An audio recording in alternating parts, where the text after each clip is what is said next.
Hey everyone, it's Jacob, and I'm here today with a new video from my series in which I cover the factions and houses of Ice and Fire Total War, War for Westeros, mod linked in the description of course.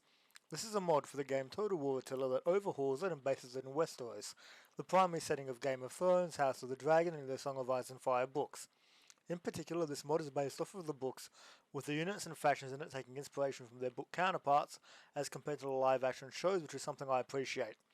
Because this mod chooses to discard the visual style of the show, it means a lot of the units in the game look more historically authentic for starters, which is nice to see. In this video I'll be breaking down the faction of the Vale, specifically the sole house that has, with an extensive roster, House Arryn, looking at the history and inspiration behind the faction and its roster, before turning to its units and looking at how historically authentic units' arms and armour are. If you like the sounds of that and want to see more, like and subscribe and the content will keep coming. As of making this video, the mod is in the very early alpha. However, even at such a stage, a lot of factions, units, and maps already exist, which means there's more than enough content for me to cover for a while.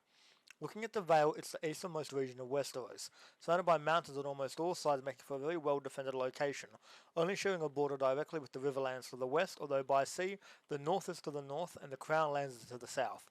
The first location in Westeros to be colonised by the Andals, the Arryns, leader of the invaders, would come to be the kings of the Vale for millennia, fighting the kingdom of the north over the three sister islands for 1,000 years, while also at times expanding into the Riverlands and to the south.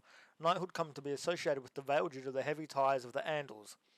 Through all this time, however, the Vale would be plagued by raids from the mountain clans, survivors of the First Men who refused to submit and instead went almost feral. For countless years the Vale would be under the control of the Arryns, until Aegon the Conqueror arrived and bloodlessly annexed the region through the efforts of his sister Visenya. For the following 3 centuries, the Vale and the Arryns would remain loyal to the Iron Throne, there would often be trouble in the Vale regarding inheritances, leading to the Targaryens having to intervene. During the Dance of the Dragons, the Vale would fight for Rhaenyra Targaryen and would be instrumental in propping up her son Aegon III during his early reign.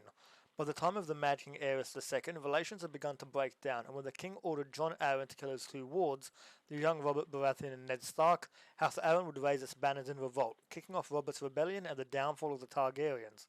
Throughout Robert's reign, Jon would keep the kingdom together in spite of its king, though after discovering the truth about the king's children, he was murdered by his own wife at the instigation of Lord Baelish, helping to set the stage for the War of the Five Kings.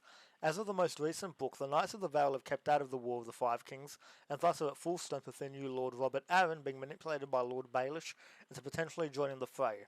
In terms of historical inspirations for the faction, one of the main ones that jumps out is Switzerland, famed for its mountain valleys and unwillingness to partake in wars, much as the Vale does, relying on their mountains to keep them safe.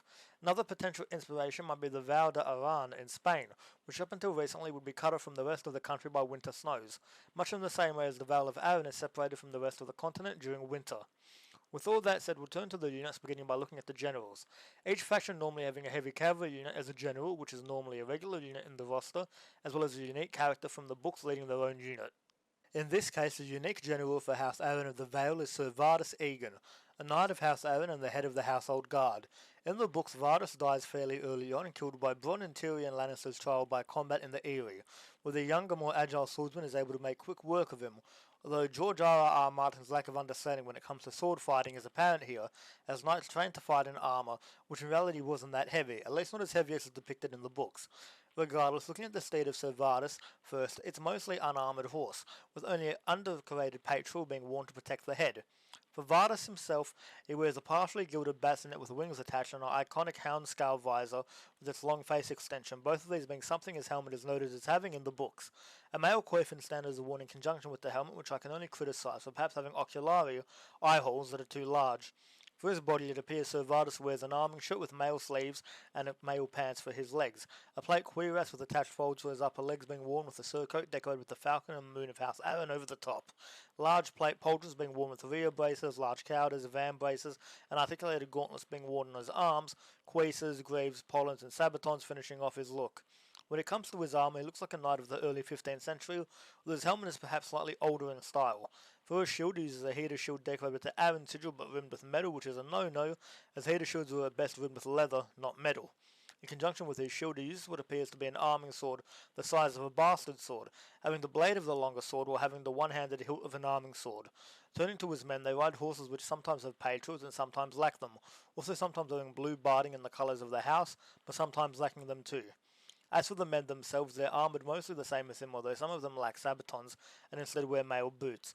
Apart from that, some of the men have fluted pauldrons and cowders, while all instead wear a sallet with a visor, their helmets having cloth in the colours of House Arryn wrapped on top, while having feathered plumes atop their helmets, some being blue and others white.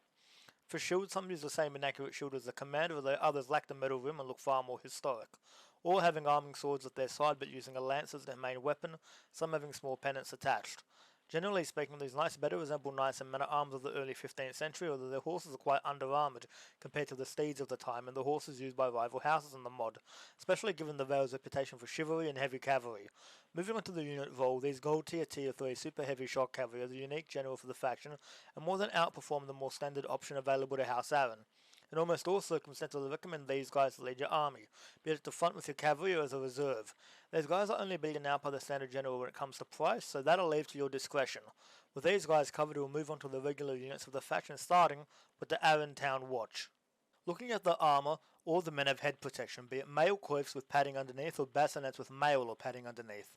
Head protection is great to see and something I very much applaud, as you often see lighter armoured infantry having pretty good body armour, but lacking helmets, which is a big no-no, given helmets are by far the most important bit of armour. For their torsos, they all seem to wear gambeson, although some have mail standards adding protection to the upper chest. Some it seems wearing mail shirts underneath their gambeson with long mail sleeves. A few wearing single-piece spolders on their upper arms. Apart from the occasional leather gloves, all the men lack lower arm and hand protection, while their legs often just have regular pants and boots. Some men wearing pollens on their knees and others having mail pants.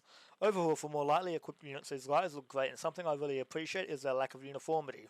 While some of the men have gambesons decorated with the Arryn Falcon, most of them don't, and they instead wear a mix of blues, browns, and whites. This is something I wish we'd see a lot more all over the mod when it comes to units, because as it stands, everything looks way too uniform with the exception of some of the low tier units, and even then they look a bit too uniform to what they are. I very much wish that in future updates a lot more units look like these guys, so we'll have to wait and see if my hopes become a reality. Let me know what you guys think in the comments, and if I'm wrong about wanting the units to look a bit less distinct for the most part. Turning to the weapons, these men choose to use both hands to wield bills. Bills being the most widely used polearm in England, especially by regular infantry in the late Middle Ages and early modern period. We did see a fair bit of use in continental Europe, being a great multi-purpose weapon. Turning to the unit officer, he wears a mail coif with a sallet worn over it as a helmet, a sallet having the same cloth wrap around it and also being decorated with blue feathers. For his torso, he wears a mail shirt over which he wears a brigandine cuirass decorated in the colours of House Arryn, a gorget being worn over the top, which isn't historically accurate, gorgets being worn under breastplates rather than over the top, blue rondels decorated with the white falcon, and moon sigil protecting his armpits. For his arms, the officer wears spolders, gilded cowders, van braces, and gilded articulated gauntlets, straight out of the 16th century Royal Parade armour. His mail-covered legs having leather and metal creases atop them, hopefully being fully plate decorated with leather strips rather than a mix of the two, as such armour would be less effective, especially for such a well-equipped nobleman. Gilded pollens protecting his knees, while greaves and sabatons finish off the look. For a shield, he uses an ovoid device that may as well be an early Roman Republic scutum shield in combination with a 13th century arming sword. Overall, his troops look like standard infantry of the 1200s, the officer looks like a well-equipped warrior of the late 14th or early 15th century. Then to the unit role, the Bronze Tier 1 light polearm infantry are the sole polearm unit you've got in the roster, although given they're an early game unit, it means you can only really use them for starting battles, where they'll more than be a match for the opposition compared to fighting up-tiered foes. The useful assault unit with which to clear the field of foes, I keep them away from archers and use them offensively against shock cavalry rather than absorbing charges, given the unit doesn't do that well in that situation. Overall, a highly useful unit for the early game that will make up the bulk of your armies at that stage for better or worse. Moving on to the next unit, we have the crossbowmen of the Eyrie, who I'm assuming are part of the garrison of House Arryn's castle. For armour, the men all wear either bassinets or sallets for head protection, mail and padded coifs being worn in conjunction with the helmets. The troops wearing mail shirts underneath gambeson, a gorget inaccurately being worn over the top of the gambeson. Protecting their shoulders, the men have single-piece spolders with the same square blue rondels seen before covering the armpits, leather gloves being worn, and the legs rarely having mail pants or pollens for the knees, generally making do with padded pants and leather boots. For weapons, the men have arming swords at their sides, and most prominently use the crossbow that the unit is named for. Crossbows were a widely used weapon both in the Middle Ages and in the world of A Song of Ice and Fire, so it makes sense to see them being fielded here, especially by a castle garrison, which is normally where the weapons shined, soldiers taking pot shots at attackers behind the safety of the walls. Skipping the officer seen previously, these silver tier 2 medium crossbowmen are a significant portion of your ranged forces, allowing you to engage in long-range warfare at strength. The crossbow's power making it well suited to killing heavily equipped foes, though due to its straight trajectory it can be difficult to use against troops engaged with the infantry. As such, I'd recommend mixing and matching these guys with the other range unit available to the faction. Moving on to the next unit, we have the Arryn Men-at-Arms, who share a lot of equipment with the standard unit officers, there being a few key differences however. The men use leather and mail gloves compared to the officers' articulated plate gauntlets, their armour isn't gilded and their helmets lack the cloth circlet and blue feathers. The troops also wearing leather boots instead of sabatons, a wider mix of brigandines being on show too, with some having creases that I'm gonna be charitable and say a brigandine, or might end up being studded leather, which if so is horrible, given studded leather didn't exist historically and every time George R. R. Martin mentions it in the books, it gives me an aneurysm. Using the same oval shield bearing the Arryn sigils of the officer, although some have metal rims and others lack them, also sometimes being bossed too. All these variations being historically accurate, these men have rondel daggers at their side and use arming swords as their main weapon, making for well-equipped lesser troops of the 15th century. Skipping the plumed officer as a silver tier 2 medium melee infantry unit, these guys are the heart of your mid-game armies, being the assault units which work well alongside shock infantry to collapse enemy armies with rapid assaults. A tough unit, they can serve well on the defensive too, although cavalry and shock infantry poses a threat to them, especially if they're caught out of formation. Overall, one of the units in the faction that will be seen the most, one that I quite like in spite of its inaccurate name, men-at-arms being heavy cavalry akin to knights, not professional infantry. Turning to the next unit, the Arryn Mountaineers make an appearance, being the longbow variant of the crossbowmen. Skipping the officer, these silver tier 2 medium archers give your army some flexibility when it comes to ranged warfare, not forcing you to rely on crossbowmen solely. While these guys lack the sheer firepower of crossbowmen, they have far more ammunition, better rate of fire, and can shoot at many more angles, making them more of a multi-purpose unit. I say it's best to use these guys in conjunction with the crossbowmen, each covering the other's weakness and allowing you to decimate enemy archers and armies. Moving on, the next unit are the Gatekeepers, who are equipped identically to the men-at-arms, except these soldiers drop shields and instead choose to wield pretty realistic pikes with both hands, a rondel dagger at their side in case of battle. Skipping their officer, these guys well represent the ever more plentiful pikemen popping up in the armies during the late Middle Ages, these men not looking at a place in a French army of the 15th century. A silver tier 2 medium pike unit, these guys can tear cavalry apart with ease as well as infantry, as long as their formation isn't broken. As such, it's paramount to protect their flanks, my recommendation being spears, giving these guys a safety to fulfill their role.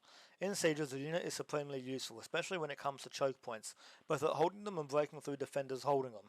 Generally a very useful unit, although one that you should be careful when deploying unless you lose a powerful asset. Moving on, the next unit are the Arryn Spear Sergeants, who are essentially the men-at-arms with spears instead of swords, their spears resembling Japanese yari.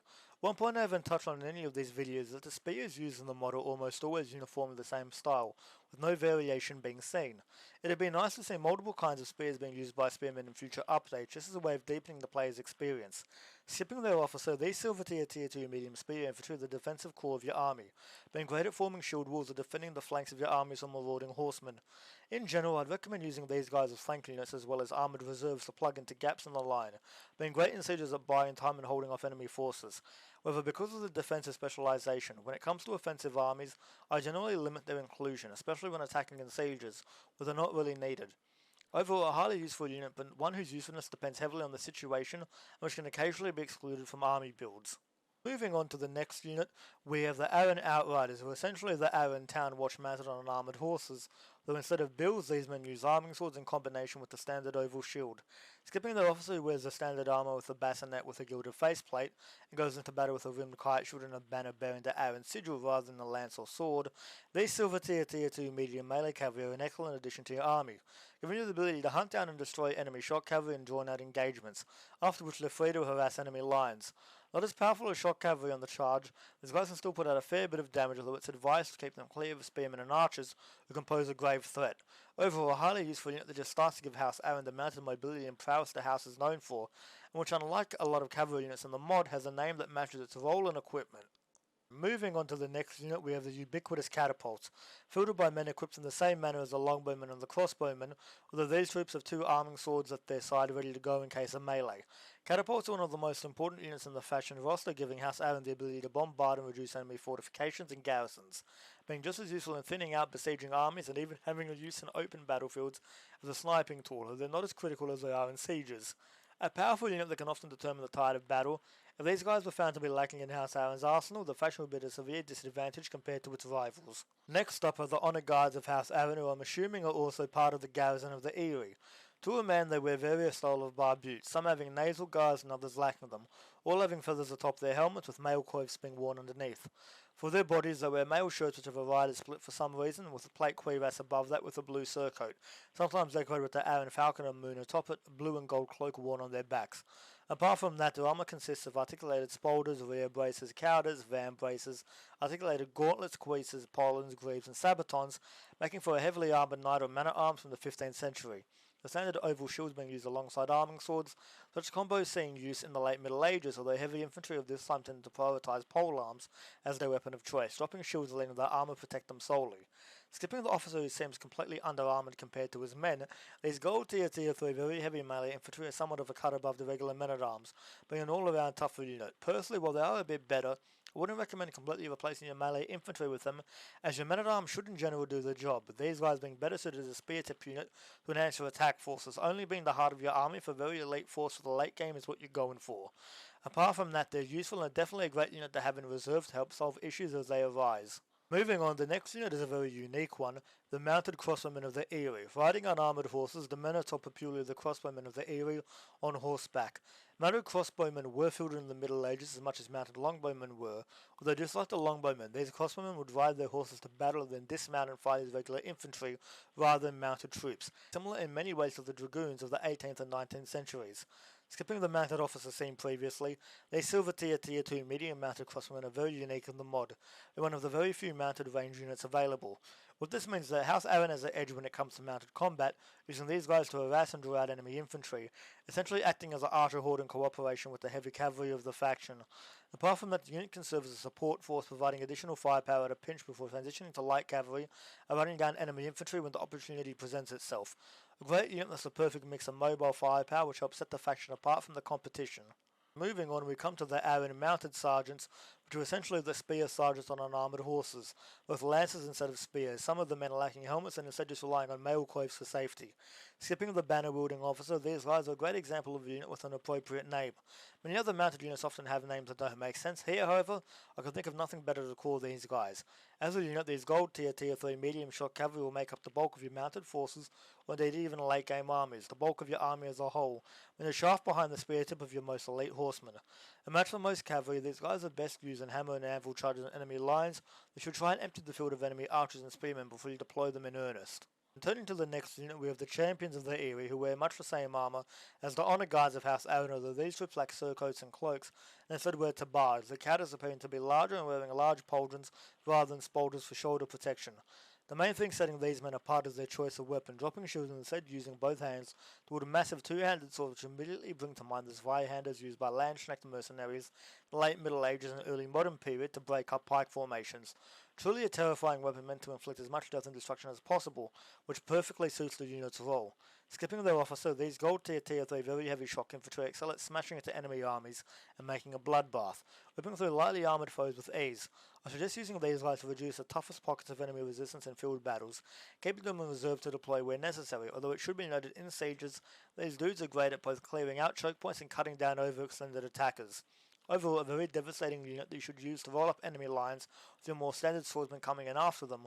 That's only if you choose to go with a more standard infantry-oriented army. If you choose to go with a mounted army, there's definitely one unit you don't want to miss, and that's the Knights of the Vale. Armoured identically to the household guard of Sir Vardis Egan, these gold tier 3 super heavy shock cavalry and their banner-wielding officer are the other potential choice for general for the faction. Personally, while I'd use Sir Vardis as I suggested earlier, at a pinch this unit can more than perform the role and be a threat on the battlefield. The real role of this unit, however, is to be the spear tip of your mounted forces, smashing through any opposition to all that remains of the enemy army or corpses. A heavy hitter for sure, these are another asset you don't want to waste frivolously, so I'd suggest being very careful when you deploy them, because when used properly, almost nothing can stand against them. With these guys covered, all the units in the faction have been looked at, so we'll move on to the faction as a whole. Overall, House Arryn of the Vale are a faction that very much specialise in heavy cavalry, though their infantry and archers can perform more than adequately.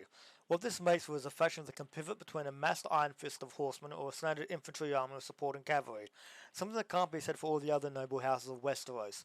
As such, this is a faction that I reckon will be right at home with more straightforward players who prefer simpler approaches to battle, though some of the units available, such as the mounted crossbowmen, allow you to make more formulated, advanced strategies than expected, giving the faction an extra layer of playability. A great faction with a marked proficiency for mobile warfare. I more than look forward to seeing it expand in the future, although it's quite well rounded as it stands. If you guys have enjoyed this video and want to see more like it, let me know in the comments and please like and subscribe. I know it may not seem like much for such a small channel, it's massively appreciated. Rest assured, more videos on this mod and others will be coming up in the future. With all that said, this is your host Jakov, signing out.